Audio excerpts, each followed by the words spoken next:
Muito bem, este é a Conexão Futura ao vivo aqui pelo seu canal Futura e também pela internet no nosso site. Estamos ao vivo lá no futura.org.br, o espaço na web para você saber tudo sobre a nossa programação e acompanhar ao vivo aí a nossa programação online. Bom, e hoje a gente quer saber, os homens têm medo de quê? Bom, de acordo com uma pesquisa da Sociedade Brasileira de Urologia, o homem brasileiro tem mais medo de ficar impotente do que ser traído pela mulher ou mesmo de perder o emprego. 28% dos entrevistados em todo o país responderam que o maior receio era sofrer de impotência sexual, um quarto deles tem receio de ser traído e outros 25% temem perder o emprego. Enquanto a violência e o medo de sofrer um assalto afligem 18% dos homens brasileiros. Já ficar doente, sofrer acidentes, ficar sozinho ou não conseguir pagar as dívidas juntos somam apenas 4% dos fantasmas do homem, de acordo com a pesquisa. Bom, a sondagem também aponta que mais da metade deles, 51%, não tem o costume de frequentar o consultório de médicos como urologistas e cardiologistas. O levantamento ouviu 3.500 homens com mais de 40 anos no mês de junho de 2014 em 7 cidades do país. Então, no programa de hoje, vamos discutir como esses medos afetam o comportamento deles e também, por consequência, o dia a dia das mulheres. Para essa conversa, a gente recebe aqui no estúdio o urologista Walter Miller. Ele é vice-presidente da Sociedade Brasileira de Urologia. E também conosco está a psicóloga clínica e mestre em psicologia, Daniele Pinheiro. E você em casa, como sempre, também é nosso convidado, então aproveite aí para tirar todas as suas dúvidas e compartilhar com a gente. Você em casa, tem medo de quê? Participe da conversa mandando mensagens, comentários e opiniões para a gente. Pela rede social, você já sabe, pode mandar o seu recado aí no facebook.com/canal Futura Oficial. Você encontra aqui já esse post com este famoso quadro do grito. É aqui que você pode curtir, comentar, compartilhar, deixar registrada aí a sua questão, que daqui a pouquinho eu apresento no estúdio aqui para os nossos entrevistados. Também pela internet você tem outra opção de comunicação conosco, que é o Twitter, marcando a sua dúvida com o perfil @canalfutura. Enquanto você manda o seu recado e conta para a gente do que você tem medo, dou as boas-vindas aos nossos entrevistados. Tudo bem, Daniele? Tudo bom? Tudo bom, Walter? Tudo bem? Tudo bem.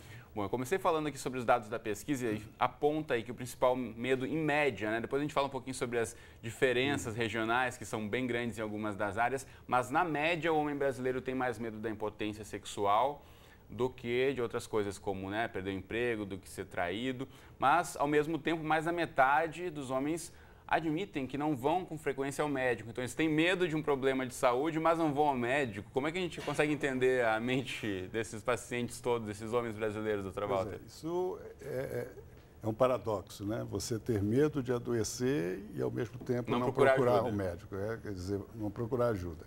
A gente viu que 51% não procura ajuda. E isso eles deixam de fazer uma prevenção, né? Muitas das vezes ele já chega com a doença instalada. A própria disfunção erétil, a gente sabe que você tem como prevenir através de medidas de mudança, de qualidade de vida, tudo. E, na realidade, ele não procura. Esse é o grande fator. Agora, eu acho que as três coisas, elas estão associadas, né? Perder a ereção, perder o emprego e ser traído, eu acho que é um contexto único aí que a gente tinha que... Eu acho que a Daniele até pode então, falar Daniele, mais tentar da desvendar gente um pouco sobre mais, né? Porque, essa questão. na verdade, esses três principais medos do homem brasileiro, por quê, né? Tipo, a questão de perder a ereção, ou seja, ficar impotente sexualmente, ser traído pela mulher, que uma coisa tem relação com a outra, como você disse, e perder o emprego. Na verdade, isso mostra muito da pressão que o homem sente da sociedade em cima dele, da função que ele exerce ou deveria exercer no meio da família, por exemplo. Eu estava conversando com a Daniele há pouco, dizendo assim, poxa, que vítima, né, do próprio machismo. Eu saio de casa com essas três pavores, né? Perder a ereção, perder meu emprego e ainda ser traída. É um negócio... perder a mulher que eu amo, perder minha companheira. Né?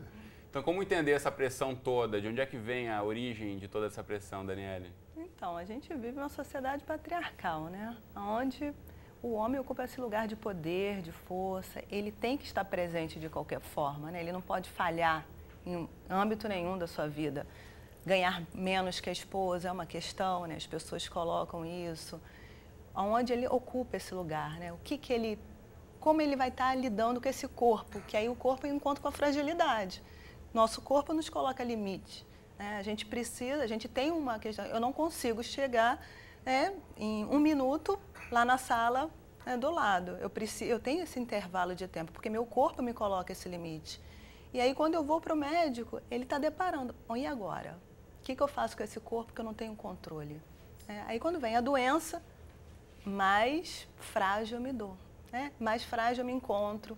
E agora? Como é que eu vou lidar com essa fragilidade que eu não posso aparentar para minha esposa, que ela está procurando, muitas vezes, um provedor, aquele que sabe o que vai fazer, que vai defender, que vai proteger, então ele vai ter que se deparar. Não sou essa fortaleza toda, eu preciso sim me olhar e preciso se dar conta dessa situação, né?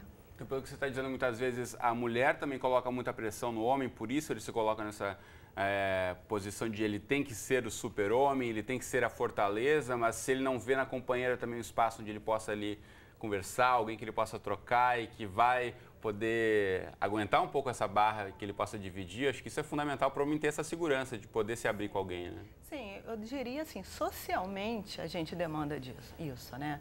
A gente cobra do homem uma posição outra. A mulher não, a mulher ocupa um outro lugar. Então, a esposa foi criada nessa sociedade também. O homem se cobra essa força, a mulher cobra desse homem essa força. E aí, quando tem o corpo falando, aqui não dá, aqui não tem isso, aí fica tanto a mulher, como os filhos, como a família, como assim você está doente? Uhum. Como é que eu vou poder parar esse tempo do trabalho, né, que é onde eu tenho meu reconhecimento, minha posição social, não vou poder mais trabalhar para olhar para esse corpo.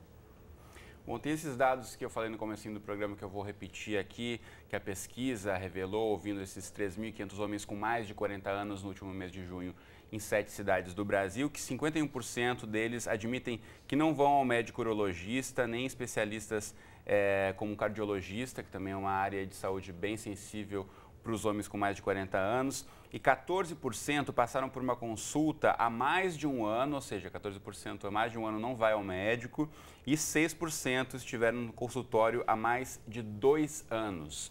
Como você percebe essa questão do comportamento, Dr. Walter, você que está lá atendendo também muitos pacientes que chegam já com problemas mais graves, essa questão da falta do hábito do homem de ir ao médico durante toda a vida, né? Porque a mulher desde sempre, a menina, enfim, quando chega na adolescência já vai ao ginecologista, a mãe leva, cria-se esse hábito de que a mulher precisa consultar um médico com mais frequência. Entre os meninos não há ainda essa criação desse hábito de qualquer problema procurar ajuda profissional.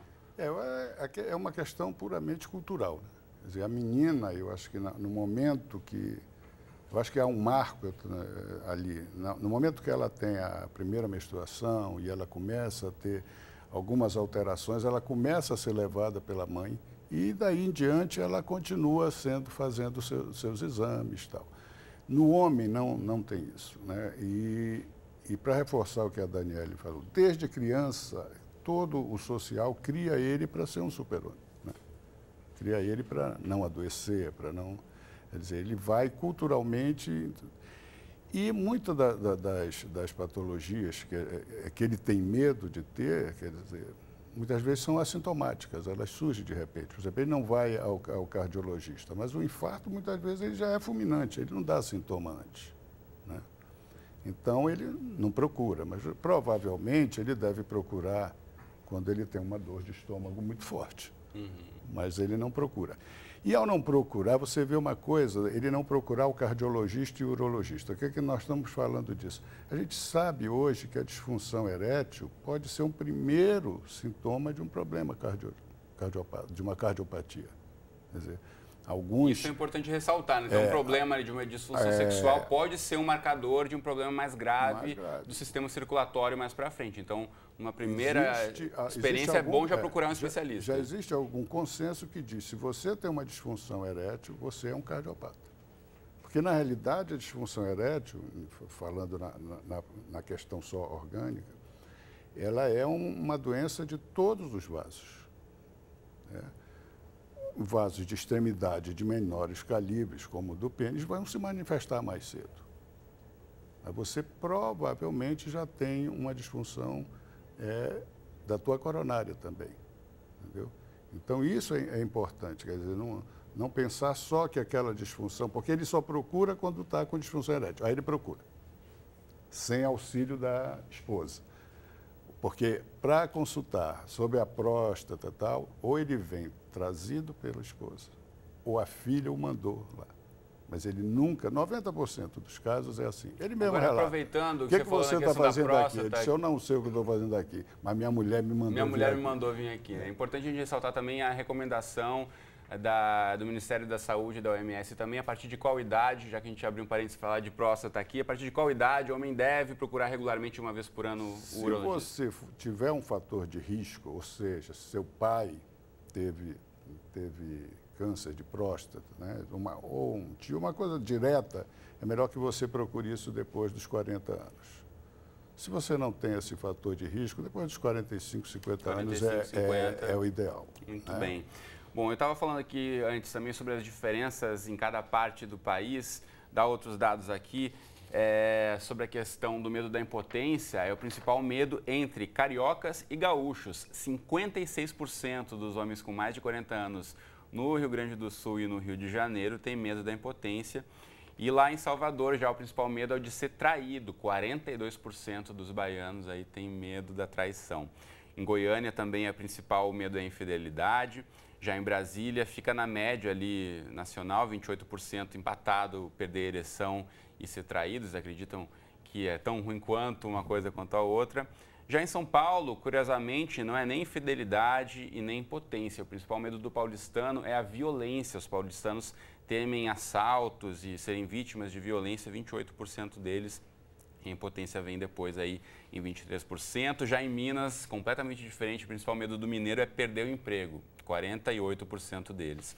Agora, a gente falando sobre essas questões da criação das meninas, da criação dos meninos, da pressão sobre as meninas ou sobre os meninos, ou do hábito de ir ao médico e tal, eu tenho que pensar muito aqui, a gente está falando sobre o comportamento do homem, mas muito tem a ver com a postura das mães também, né, Daniela? E de que forma as mães também criam esses meninos para serem essas fortalezas, de que o menino não chora, de que o menino não pode compartilhar experiências emocionais. Como é que você vê essa postura do papel da mulher também em assumir um pouco essa responsabilidade? O papel da mulher é fundamental, né? Enquanto a mulher gerar e amamentar, né, ela tem uma interferência na formação da criança muito grande. Então, é importante que seja questionado também, porque muitas vezes é a própria mulher que fortalece essa posição mais machista, de que o homem não chora. Até porque as mulheres são machistas também. Mulheres são machistas também, são criadas nessa sociedade, né? Então, assim, não seria uma questão de homem e mulher, né? São seres humanos criados nesse contexto sociocultural que cultiva uma sociedade machista, como se fosse mais forte, né? Que pudesse dar conta de tudo. Então, as mães têm grande responsabilidade nessa criação. Como é que você vê isso quando chega no consultório, né? Normalmente elas vêm querendo ajudar o homem ou querendo, enfim, forçá-lo no bom sentido a procurar uma ajuda médica, mas tem essa questão também, tipo, pô, ele é o meu companheiro, é a fortaleza, ele é eu estou dependendo dele. Tem um pouco isso também, Walter?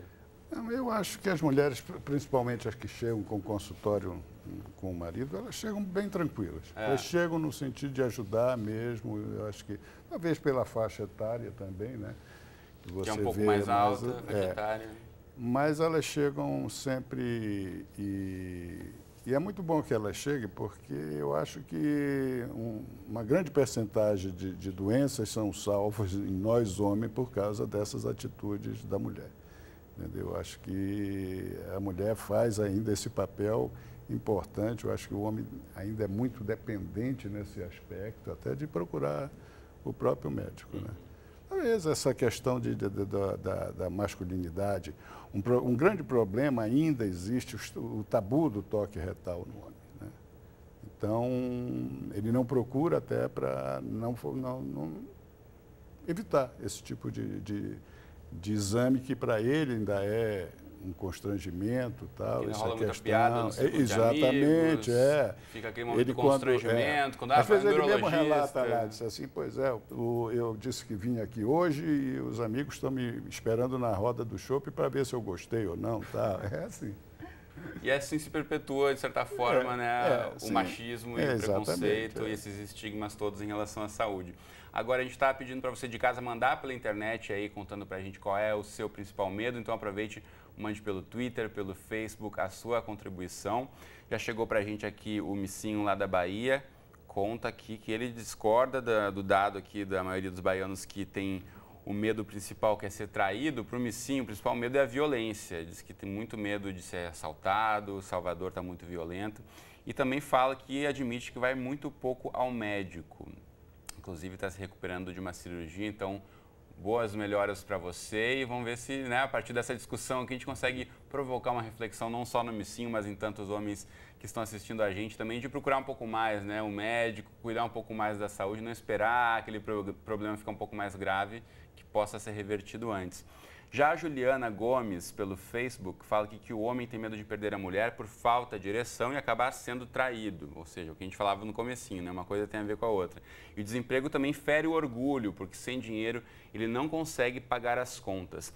E nesse sentido é interessante porque aparece na pesquisa que apenas 4% dos homens colocam saúde de uma forma geral como uma preocupação, Apenas 4% é saúde e dívidas. Aparece lá embaixo. Agora a questão da traição está lá em cima. O que justifica esses dados nessa média nacional, Daniele?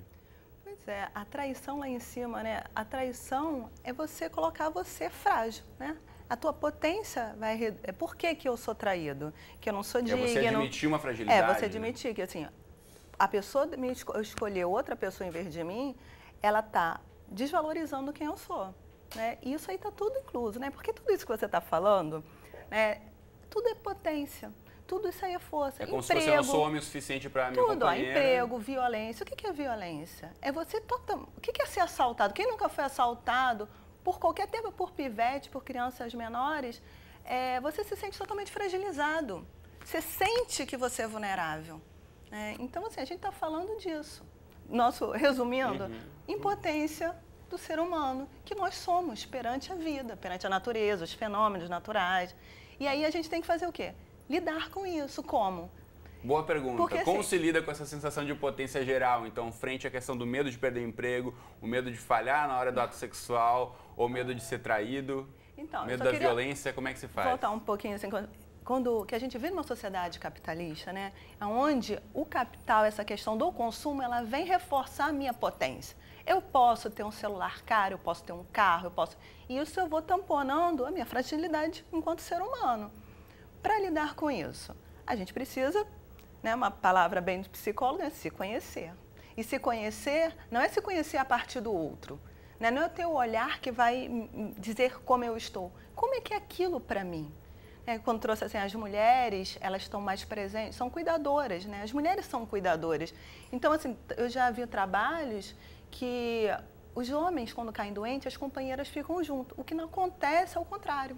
Eu trabalhei durante um tempo com dependência química e a gente via muito claramente isso. Mulher dependente química chega sem companheiro, homem não. Geralmente tem mais de uma, Então, assim, esse lugar da cuidadora não é o lugar que o homem ocupa. Então, essa mulher gosta de cuidar. Também acontece no caso das presidiárias, As mulheres, quando são presas, os companheiros as abandonam. Sim, E o contrário também, quando os homens são presos, normalmente as companheiras continuam e vão visitá-los e mantêm essa relação. Isso é muito comum.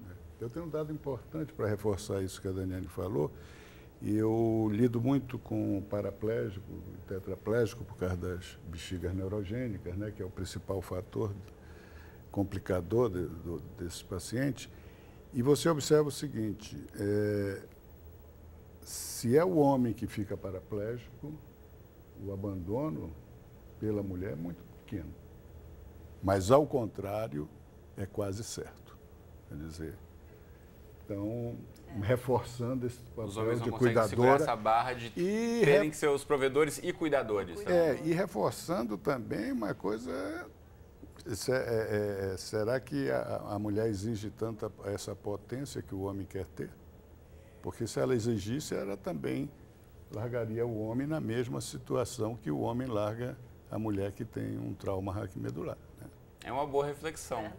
Bom, a gente está aqui já chegando no finzinho do programa. Eu quero mostrar para você de casa o site da Sociedade Brasileira de Urologia, onde você pode buscar muitas informações, seja profissional de saúde ou seja cidadão comum aí, homens, mulheres.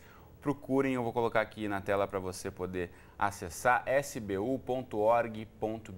Tem essa parte muito interessante aqui. Primeiro, se você entrar no site, vai abrir essa parte geral aqui para profissionais e público geral. Aqui em cima, ó, à direita, público geral, você clica e abre essa parte muito interessante com vídeos, com textos. Aqui encontre o seu urologista, se você tiver em qualquer parte do Brasil que consegue identificar onde é que tem um consultório de um urologista mais próximo da sua residência. Tem textos sobre disfunção erétil, infertilidade, doenças renais e tantos outros problemas que podem acometer o homem. Então não deixe de acessar o sbu.org.br. A gente já está aí chegando no finzinho do programa. Então, Walter e Daniele, muito obrigado pela presença hoje aqui no Conexão. Foi um prazer recebê-los. A gente espera ter provocado os homens e as mulheres a repensarem um pouco mais sobre esses medos e a enfrentar os medos com mais coragem. Conversar sobre eles, acho que é o principal, né? Então, espero você aqui de segunda a sexta ao vivo, às 2h30 da tarde, nas nossas representações, 00:30 e 7h30 da manhã. Ou então você já sabe, qualquer hora do dia e da noite, lá no site do Futura tem sempre conexão. Um abraço e até o próximo.